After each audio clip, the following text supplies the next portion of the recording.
Hi, my name is Mary Spender and you are watching Tuesday Talks. And in this week's episode, I tell you about the 6 podcasts that changed my life. Tuesday Talks. Some of you might not know that I haven't always had a day job within the music industry like I do now, and I used to work in finance, and it was mainly sort of data entry stuff, quite low level temp work, because that's what I had to do to fund the music. And quite a lot of the contracts were quite short term.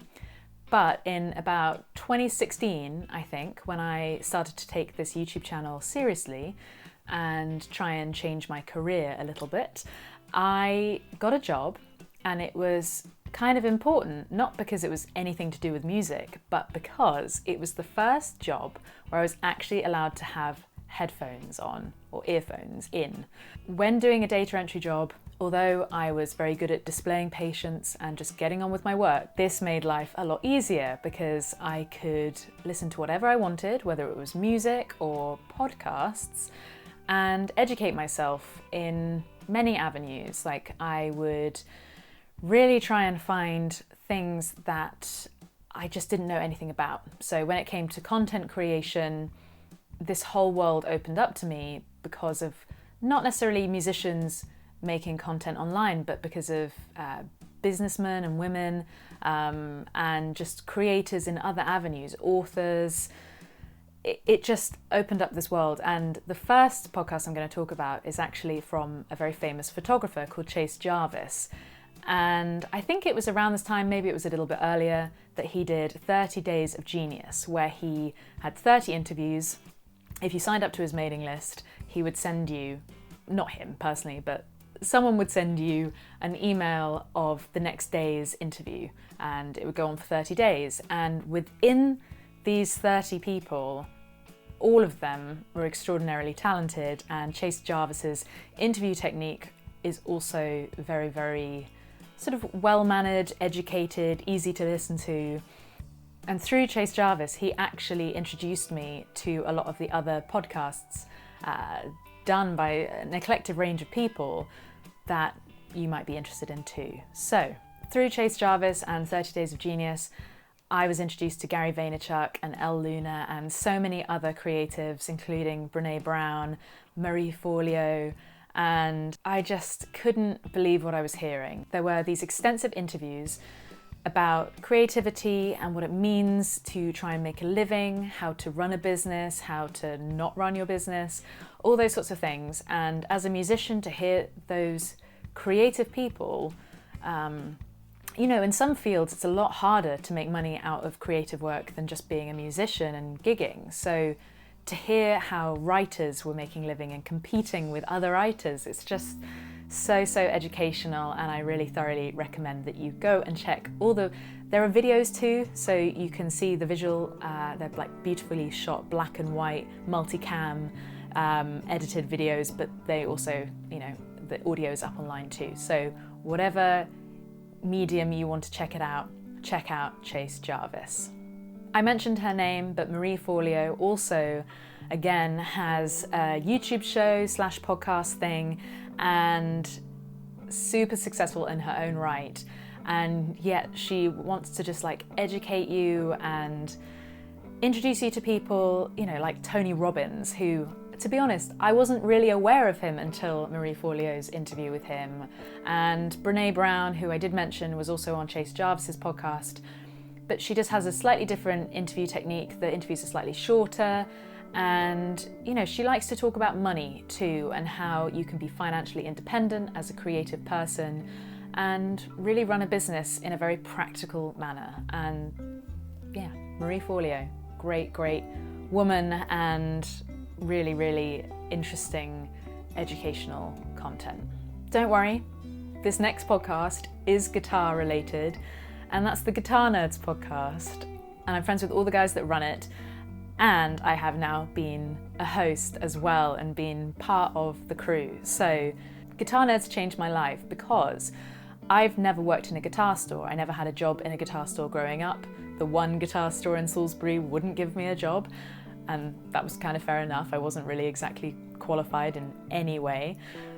But hearing these guys talk about guitars in such a fun, sort of accepting manner, like they really aren't snobbish, apart from Joe Branton, who can be a bit snobby, but really it was just educational, and it made me feel like I was listening to four friends. And before I got to meet all of them in person, which was for the first time in Milan for a Yamaha event, I really already felt like I'd be chums with them. They were very funny together, they still are, the podcast is still going, and you should really, really go and support them. They do an exclusive version for Patreon, but you can also just listen to it on whatever platform you like listening to podcasts on. But I listen to them on iTunes, and I often put them on in the car when I kind of just want to feel like I have some company, because they always talk about new releases, which is obviously quite important for me to keep up to date with. And, you know, they talk about musicians and what is going on in the industry, and they really give you such a huge range of knowledge, because they all kind of have their specialties and what they're interested in. And yeah, they also, some of them work for extremely well-known brands too. You know, hearing them talk about how they got their jobs and how positively they talk about those brands is quite encouraging. Yeah, if you haven't listened to Guitar Nerds, then you really, really should. But I first went on the podcast through Mark Packham via a Skype call. Yeah, now we've collaborated on videos together.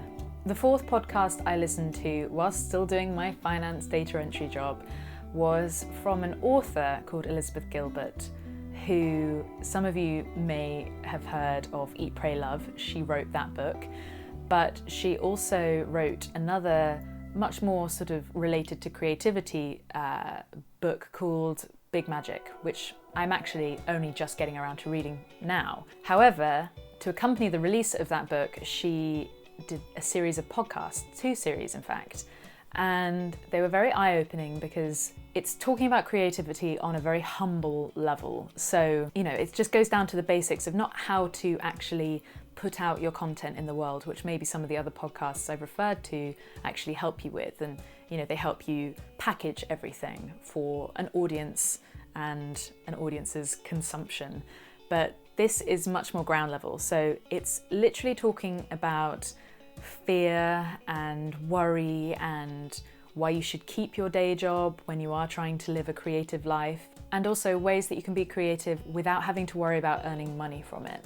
You know, quite a lot of people do not need to earn money from their creative endeavor. It's meant to be an expression of self, and she's just got a very, very calming voice and a very accessible, therapeutic way of talking about creativity. She also interviews some of her audience and talks to them about their fears, you know, and their failures really, and why sometimes it's just hard to start. I feel that fear kind of every day, but she gives you the tools to actually try and overcome it. Just try and do whatever makes you happy, because we're all creative beings. We all have something, whether it's being a musician or a guitarist, you know, instrumentalist, or being a singer-songwriter, or drifting away from music and being a filmmaker, or is it down to cooking and, you know, all these other things, sewing and gardening, and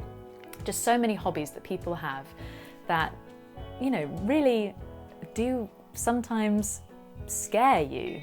You know, are you worried about failure? Are you going to embarrass yourself if you tell your friends that you're going to start learning how to do something? And yeah, I thoroughly recommend her podcast if you are at all worried or you don't know how to get from 0 to 1, let alone from 1 to 10. Yeah, she's amazing. I'm also reading Big Magic, as I mentioned, now, and it really, really sort of relates more to her process of how she's written and how she accepts that it's not a God-given gift. It's not just talent that you can bank on, and you know, it's really hard work to be an author, even of her caliber, when she's had such success. And it's just how to continue working on your craft and how to just get through a day sometimes. The next two podcasts are much more recent endeavours, so I've actually continued to listen to them now that I am out of my finance job, running my own business as a singer-songwriter and filmmaker. So the first one I'm going to talk about is Sarah Dietschy's The Creative Exchange. Now, at the time of filming this, I feel like she's about to change the title of this, so if you go and check out Sarah's YouTube channel, you will, I'm sure, find a link to her podcast. She's incredible, and I was very happy to meet her back in September, albeit briefly. Sadly, we didn't get to film a collaboration just there and then. Her first podcast was with Gary Vaynerchuk, and it kind of just demonstrates how to really go after the things that you want. She is so productive and amazing and creative, and a great guitarist too, although she doesn't play enough guitar on her channel. But she makes these amazing films, amazing documentaries, has these conversations that really enlighten her audience on so many different processes, and she's very open and humble about her journey, very honest too, and it just makes for great listening. She's a great interviewer. I know that she's really taking this podcast seriously and, really trying to give you value. So I really thoroughly recommend her podcast and her YouTube channel too. It's just, she really, really inspired me to up the filmmaking and really concentrate on YouTube. Last but not least is the podcast from two filmmakers called Colin and Samir. So it's called the Colin and Samir podcast. I talk about them, one, because I have collaborated with them.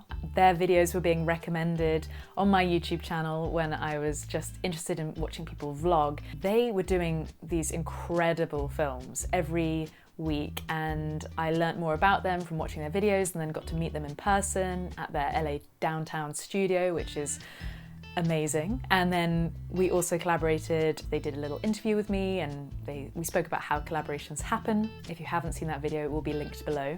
But they have done a very clever thing with podcasting, and they're busy guys. Obviously, sitting down in a studio is great, and they do that too, and they interview some amazing people.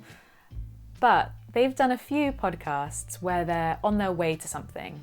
And because they're such good friends, they have a really, really great camaraderie and sort of banter level. Their conversations are always really, really interesting. They also call each other out, they tease each other, and it's very, very entertaining.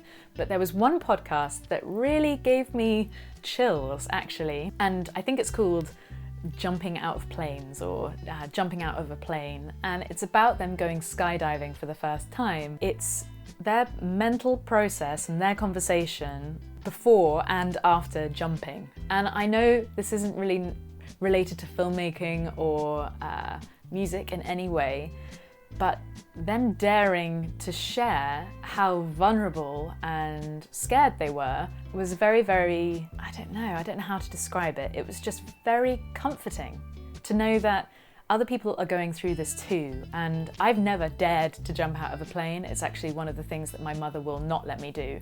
My parents have always been very accepting of me being a musician and just telling me to go off and earn my own money and be independent and all that stuff. Yeah, that's the one thing that I don't think I will ever do unless Colin and Samir persuade me. But I really, really thoroughly recommend that you go and listen to their podcast and subscribe to their YouTube channel too. Thank you so much for watching this video. If you haven't already, please subscribe to my channel, give this video a thumbs up, and comment below with your favourite podcasts. Go and show all these guys some love, and I only hope that maybe those conversations will spark something in your creative journey too, just as they have done to me. But otherwise, I will see you very soon.